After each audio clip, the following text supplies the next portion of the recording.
Jenazah Prada Luki Cepril Saputra Namo dimakamkan di tempat pemakaman umum Mapoli, Kota Kupang, Nusa Tenggara Timur Sabtu petang. Pemakaman Prada Luki yang meninggal diduga karena dianiaya seniornya dimakamkan secara militer.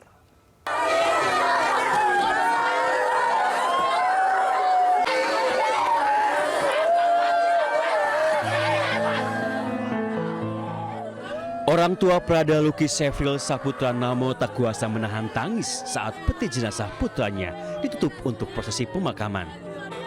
Ayah Luki, Sersan Mayor Christian Namo dan istrinya memeluk peti jenazah putra keduanya itu. Isak tangis pun tak terbendung saat jenazah akan dimakamkan. Upacara penyerahan jenazah Prada Luki secara kedinasan dilakukan di depan rumah duka. Jenazah Prada Luki Cepril Saputra Namo yang meninggal diduga akibat dianiaya senior dimakamkan secara militer di TPU Mapoli, Kecamatan Kota Raja, Kupang. Keluarga, kerabat, dan sejumlah anggota TNI mengantarkan jenazah Prada Luki ke tempat peristirahatan terakhir. Tembakan salvo mengiringi prosesi pemakaman jenazah Prada Luki.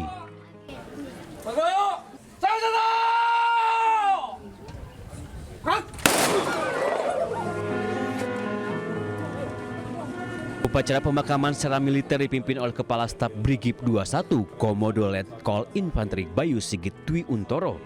Prada Luki Cepril Saputra Namo meninggal diduga akibat dianiaya senior. Dalam kasus ini 4 orang telah diperiksa. Pihak keluarga berharap kasus ini diusut tuntas dan transparan. Saya berharap itu pelaku tuh jangan dilindungi, mau dia pangkat tinggi atau apa. Kalaupun saya punya ada salah, seharusnya mereka bina, bukan mereka hilangkan dia punya nyawa begini. Kembali kami mau pecat dia juga, kami tidak masalah. Pertama mengucapkan berduka cita yang sangat sedalam-dalamnya ya. Memang saat ini semuanya masih dalam proses. Semuanya sudah kita serahkan ke Denpom, itu yang melakukan kegiatan penyelidikan sementara seperti itu. Tentunya saya mewakili Komandan Brigif turut berduka cita. Prada Luki Cepril Saputra Namo meninggal diduga karena dianiaya seniornya.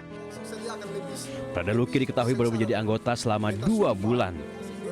Ia menghembuskan nafas terakhirnya di RSUD Air Ramo pada 6 Agustus 2025. Dari Kupang, Nusa Tenggara Timur, Eman Suni Ainus melaporkan.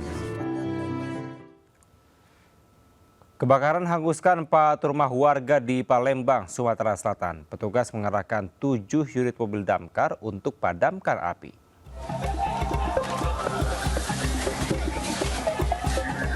Api berkobar di permukiman warga Jalan Kiai Haji Azari, Kelurahan 5 Ulu, Kecamatan Seberang Ulu 1, Palembang. Kebakaran menghanguskan 4 rumah warga. Kebakaran mengejutkan dan membuat warga panik. Petugas damkar berjibaku memadamkan api. Api berhasil dipadamkan 1 jam kemudian usai 7 unit mobil damkar Kota Palembang dikerahkan ke lokasi. Dugaan sementara, api muncul akibat korsleting dari salah satu rumah korban kebakaran. 2 rumah lah. Ini tempat kita Ciko, tempat selagi masih ini Ciko, sudah itulah. Ada korbannya Pak? Ganti lagi. Korban kata? Ini kok rumah korban ganti. Tidak ada korban jiwa dalam peristiwa ini. Kasus kebakaran ditangani pihak kepolisian Polrestabes Palembang. Dari Palembang, Sumatera Selatan, Muhammad David, iNews melaporkan.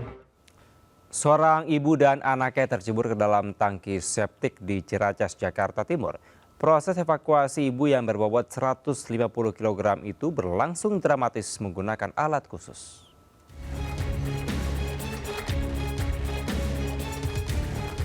Tim damkar berupaya mengevakuasi seorang wanita lansia berbobot 150 kg yang tercebur ke dalam tangki septik di kamar mandi rumah mereka di Ciracas, Jakarta Timur. Proses evakuasi berlangsung selama 1 jam menggunakan alat khusus. Sebelumnya, korban yang dalam kondisi sakit diantar anaknya ke kamar mandi. Namun diduga penutup septic tank tak kuat menahan beban. Keduanya akhirnya tercebur. Keluarga sempat berupaya mengevakuasi korban namun tidak berhasil. Hingga akhirnya meminta tolong damkar. Di dalam kamar mandi. Nah, pas di tengah-tengah area itu, di tengah-tengah, tiba-tiba langsung ambles, saya berdua jatuh. nama ibu saya. Ada longsoran sepiteng dengan berat kurang lebih, jadi dapat informasi 150 kilo. Jadi kesulitan kita untuk penanganan evakuasi ini.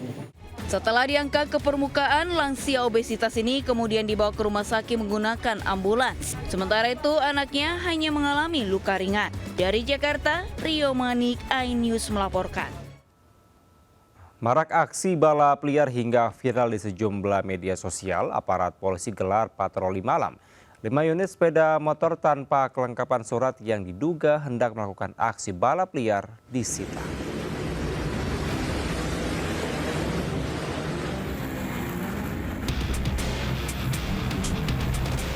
Aparat Resmo Polsek Panakukang mengamankan sejumlah pemuda bermotor yang diduga kuat hendak menggelar aksi balap liar di ruas Jalan Nasional Petaran, Kota Makassar, Sulawesi Selatan. Polisi pun menggeledah kelima para pemuda yang terjaring. 5 unit motor tanpa identitas pun akhirnya dibawa petugas ke unit lalu lintas Polsek Panakukang. Diketahui aksi balap liar kerap terjadi di wilayah ini dan meresahkan warga. Petugas akan terus berpatroli guna mengantisipasi balap liar kembali terjadi. Dari Kota Makassar, Sulawesi Selatan, Muhammad Nurbone, iNews melaporkan. Pemirsa, viral sekelompok pemuda melakukan aksi pelemparan ke rumah warga di Makassar, Sulawesi Selatan. 4 pemuda kemudian ditangkap polisi. Lempari rumahku batu, terlewat kau. Apa sama aku, Kak? Video amatir warga merekam aksi pelemparan batu yang dilakukan sekelompok pemuda di Jalan Kandea, Kecamatan Talo, Kota Makassar, Sulawesi Selatan. Setelah diunggah di media sosial, videonya pun viral. Polisi kemudian mendatangi lokasi dan menangkap 4 pemuda yang diduga pelaku pelemparan. Keempat pemuda tersebut langsung digeledah dan digiring ke Mapolsek Talo, Kota Makassar.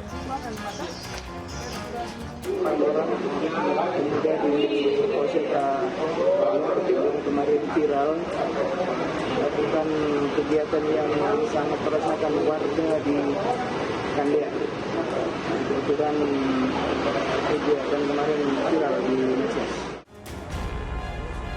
Hingga kini, keempat pelaku masih diperiksa polisi di Mapolsek Talo. Polisi masih mendalami motif mereka melakukan aksinya. Dari Kota Makassar, Sulawesi Selatan, Muhammad Nurbone melaporkan. Seorang wanita berpenampilan mewah terekam CCTV toko mencuri kalung emas dan berlian di sebuah toko perhiasan di Kelapa Gading, Jakarta Utara. Pelaku ditangkap di kawasan Bintaro, Tangerang Selatan.